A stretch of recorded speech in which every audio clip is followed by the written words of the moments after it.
Good morning, everybody. Welcome to the Progressive American. I'm Connor, back with another morning podcast about the week's news from a progressive perspective. Welcome back to the show. It is October 9th, 2021. Today we are talking about the Pandora Papers, sexual abuse in the Catholic Church, and Facebook's recent scandals. With that out of the way, let's jump into the news. On Sunday, a leak from the International Consortium of Journalists revealed that the secretive world of offshore trust funds was larger than initially thought. The Guardian described the leaks as, quote, the biggest leaks ever. It involved 35 world leaders and 300 public officials. Among some of the leaders discovered is King Abdullah II of Jordan, who has a property empire in the United States as well as property in Malibu, California, valued at $100 million. The leaks involve approximately 11.9 million documents, many of which come from Trident Trust, a private trust in Oklahoma. And while no U.S. officials have been exposed by these papers, including presidents, the U.S. is not off the hook. South Carolina has become a tax haven according to these documents, meaning that people who want to hide their dealings can hide their money and the information behind it in these trusts. If you're a textile magnate caught in a scheme to launder the proceeds of an international drug ring, go to South Dakota. If you have some human rights accusations against you, or were an ally of a recently deposed dictator, you can hide your money and pay little taxes in South Dakota. Now, however, that may be made more difficult by the fact that the people are watching you now. What is important to know here is that there is a burgeoning and increasing powerful industry of secretive, wealthy people hiding their money so they don't have to pay their fair share or face scrutiny for their crimes.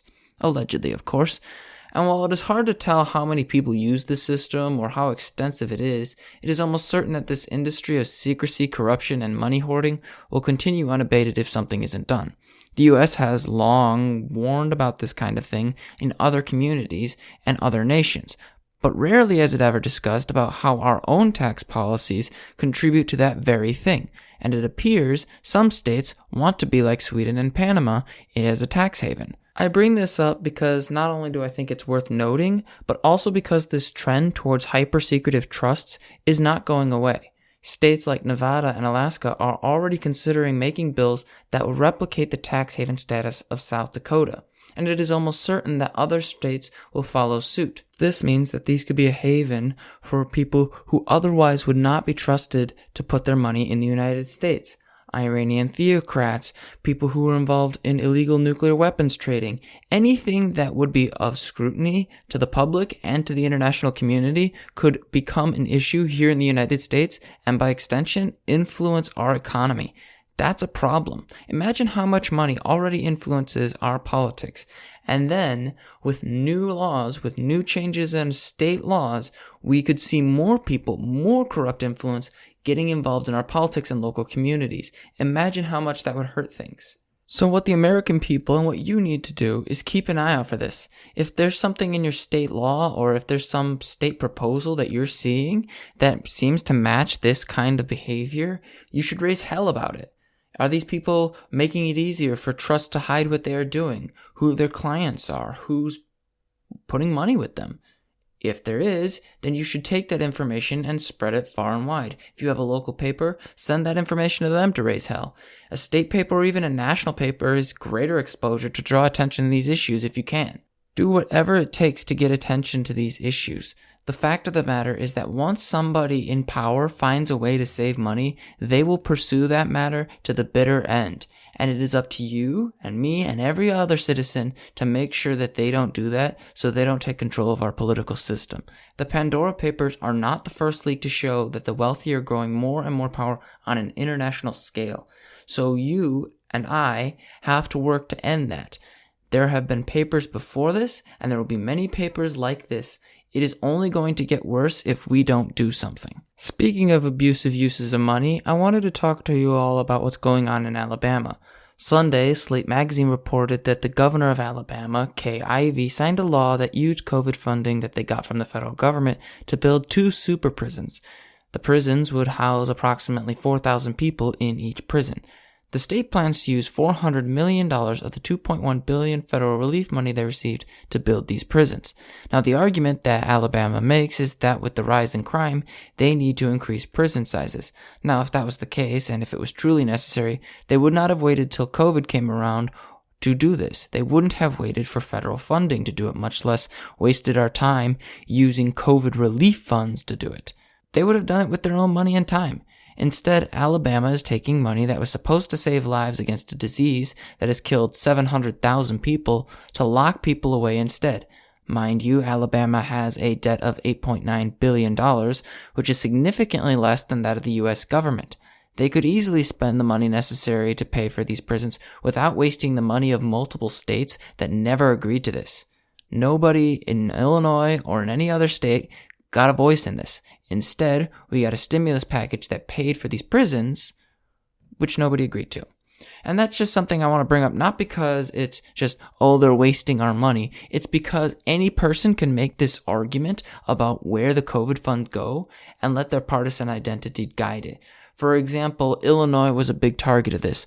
Illinois was requesting more COVID funding, and one of the ways that Republicans attempted to block this was claiming that Illinois would use it to pay off its debt. It didn't, but that was the argument that was being made because it was a Democrat state receiving that money.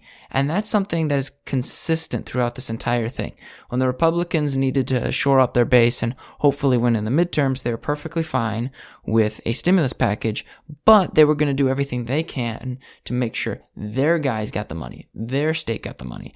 And that is something that blows my mind, because when you see somebody complaining about how Illinois isn't using the COVID funding or any other Democratic state isn't using the funding in the exact way that was initially agreed upon, you can just point to Alabama and they'll be just as quiet as they would be when they talk about the debt when the Republicans are in power.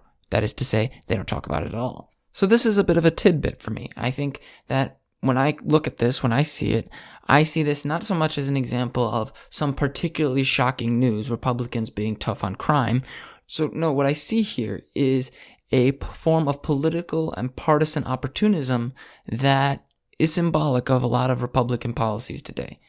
I can't change what's happening in Alabama, and most of my viewers probably can't either. If you're a Democrat in Iowa, it's going to be particularly hard to push back against this. But what I want people to remember is that this particular incident, this particular law, has not been objected to by the National Republican Party, the State Republican Party in Alabama, or any members of the Republican leadership, because deep down, they agree with this.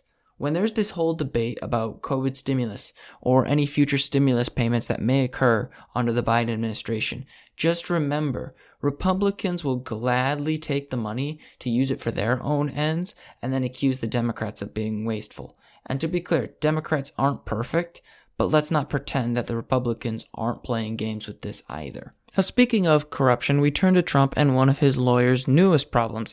Now, not long ago, one of Trump's lawyers got into a bit of heat over his involvement with a document that he wrote outlining exactly how Trump would overturn the election despite Biden's victory. Now, the document was widely criticized and condemned online and in the news as an unprecedented attack on our elections. The lawyer, John Eastman, was the centerpiece of this scandal, but he soon faded from public consciousness for a while. But now it appears that Eastman has not gotten off without consequences. See, on Tuesday, Talking Points Memo reported that a nonpartisan voting integrity organization in California is demanding an investigation into Eastman's involvement with the now infamous memo. Norman Eisen of the state's United Democracy Center wrote to the California Bar Association arguing that it was of the utmost importance to determine whether or not Eastman had engaged in professional misconduct. In response to this, Eastman said, "Is it now a disbarable offense to engage in political speech?" Well, for one, no, that's not what's going on here. To put it lightly, this argument doesn't hold up. There are no criminal demands in the letter put forth by this organization. Not one. So what is being described here is not a criminal investigation. It is civil. So what's actually being described here and what's being demanded is an investigation into the ethics of keeping John Eastman as a lawyer. Is he fit to be a lawyer despite his behavior? And if it is proven that he is not fit, it is not actually an attack on his civil rights to disbar him. If he's found to engage in misconduct, what Eastman is actually facing is consequences for his own actions. Nobody's going to throw him into a prison cell or something like that. And that's what the First Amendment usually protects you from, reprisal by the government. But in this particular case, he is being targeted for being unethical. That's the issue. He lied to his client and told him he could overturn the election despite there being no precedent for his argument whatsoever. And despite that, he is arguing that it is a freedom of speech issue. And this is what I think is going to happen with a lot of these Trump lackeys who kind of indulge this fantasy that you could somehow overturn an election. They attached themselves to this toxic figure that they thought they could control. But as time went on and as time really showed everything out, they realized, very quickly I might add, that they couldn't control him. He controlled them. And they indulged him more and more. But now he lost, and by extension, they lost. They're going to have to deal with the fact that they can't find protection in Donald Trump, and he can't protect himself either. So, John Eastman, I doubt you're listening to this, but I hope you enjoy the consequences of your lies and your damage to democracy. You've earned every investigation, every reprisal you will receive. Speaking of consequences, Facebook is in some serious trouble. On Monday, Facebook and its affiliate apps, Instagram and WhatsApp, went down for 6 hours in an unmitigated social media disaster. The outage results were felt worldwide, with Americans mocking the failure of Facebook staff to properly run their own site, while others more dependent on WhatsApp struggled to keep contact with important people around the globe. In Lebanon, COVID test signups were hampered as many relied on WhatsApp to sign up for these things. Facebook lost millions of dollars, and many people were forced to deal with consequences that were created by staff members who screwed up within this company. Then there is the testimony of a former Facebook employee. Former Facebook employee Frances Haugen came forward on Sunday introducing herself in an interview on 60 Minutes and explained that Facebook, despite knowing that their algorithm has harmful effects on people, refused to change their system. Prior to her interview, she leaked a trove of documents that seemed to support her claim. As a data scientist, she was able to understand the algorithm in ways that many people could not, although Facebook continues to deny her claims. She has also noted that Facebook was covering up the information that would further prove her point, including research showing that Instagram had harmful effects on young girls' body images. In other words, their sense of self was harmed because of Instagram's algorithm, the very same algorithm that makes it so profitable in the first place. The information she released to the Wall Street Journal is extensive, but it is also worth noting what little Facebook has done to actually disprove these notions. Prior to the election, Facebook had a team intended to deal with the division and content that otherwise caused harm on their platform. And afterwards, that team was disbanded. Not long thereafter, the same conflict-oriented content that drives their profits continued unabated. Facebook is, as it always has been, a curse. It controls so much of our lives, takes data from unwitting members of our society, because one man believes he has the right to determine much of our lives and what we can do with our media presence. And yet, the site that he designs, that Mark Zuckerberg designs, fails to function on a basic level, and their profits don't always mean good service. You would think with all the money they were making, they would actually be able to provide a product that doesn't destroy things and that actually works.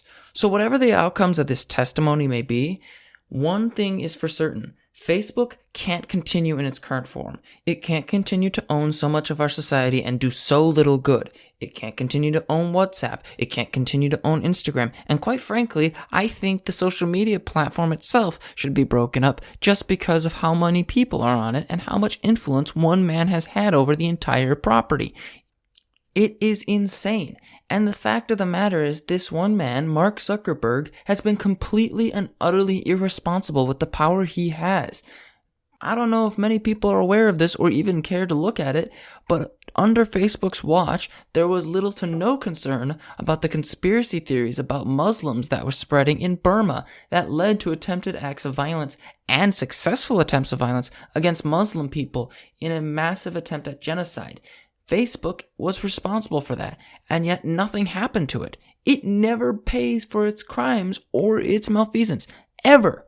So it's time to change that. Facebook needs to be broken up, and quite frankly, Mark Zuckerberg should be prohibited from ever touching any social media company ever again. He's unworthy of the position he has. In more somber news, we turn to the revelations in France. A report by the French government found that 200,000 minors were abused by Catholic clergy over several decades. The report estimates that the amount of perpetrators was as high as 3,000 people, most of whom were priests or clerics. It's an unmitigated tragedy, and quite frankly, it's a horror show. Now, before I get into this, I want to say a few things. I'm Catholic, I was raised Catholic, I served as an altar server, and was the confirmation sponsor for both my brother and my sister.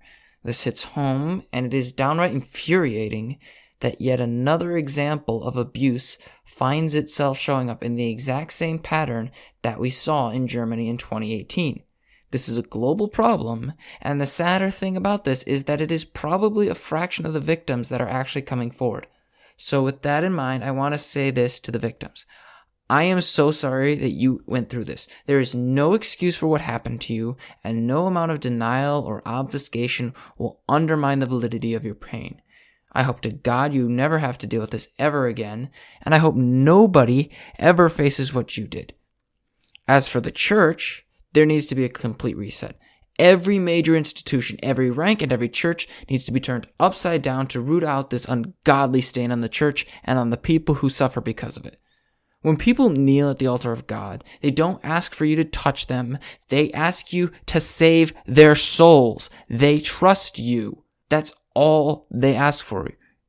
You are supposed to return their trust with goodwill and none of this nonsense that we keep hearing about. So let's actually start earning that trust, because right now the church is completely unworthy of the trust it receives from so many people because of how long this has been going on. If Pope Francis is serious about curbing this issue, as he claims he is, then it is high time to take things further, to take examples and use them and show other priests what happens when you fail to uphold your oath and abuse your parishioners. It's time to start excommunicating some of these people, not just moving them from church to church or wherever you want to go. It's time to start kicking them out. When they swear an oath to God, they swear to uphold the dignity of their parishioners. And if they can't do that, they don't deserve to be priests, and they don't deserve to be members of the church. Turn them over to the police the first time you find out something about them, not the second or the third time or 30 years later in some document in a basement. It needs to be immediate. These priests, these pedophiles, are not men of God, so stop treating them like they are. And this isn't even like the first time that this has come forward where I've had to say this. Not necessarily on this podcast, but in public discussion before. This is a problem that the church refuses to take seriously because they don't want to take a heavy hand and they don't want to be condemning anybody. But this is a point in which it is absolutely justified to start condemning some people. The church is supposed to serve the people and protect its faith, not hide behind platitudes and nonsense and let victims struggle for an iota of dignity and justice for years on end. If the church wants people to trust it and actually look at it as a source of good in the near future, then it needs to start acting like a source of good rather than just a predatory, abusive organization with a lot of money. There is no more room for excuses, no more rooms for games or any other nonsense that hides the truth. There needs to be complete and total transparency. No more games. It's time for some actual justice, not just a press release. That's all for this week's episode. Thank you all for joining me. If you enjoyed the episode, feel free to share it with your friends on Twitter, Facebook, and any other sources you'd like. Though I would prefer you keep it to Twitter. Facebook's not really worthy of the attention. If you want to see more content outside of the podcast, consider checking out the website at progressive-american.com. You can find it in the link in the show notes, along with all my sources, which are now available for your consideration. All of my content is there, including podcasts, articles, and any other work that I do. Thanks again for listening, and I look forward to hearing back from you next week.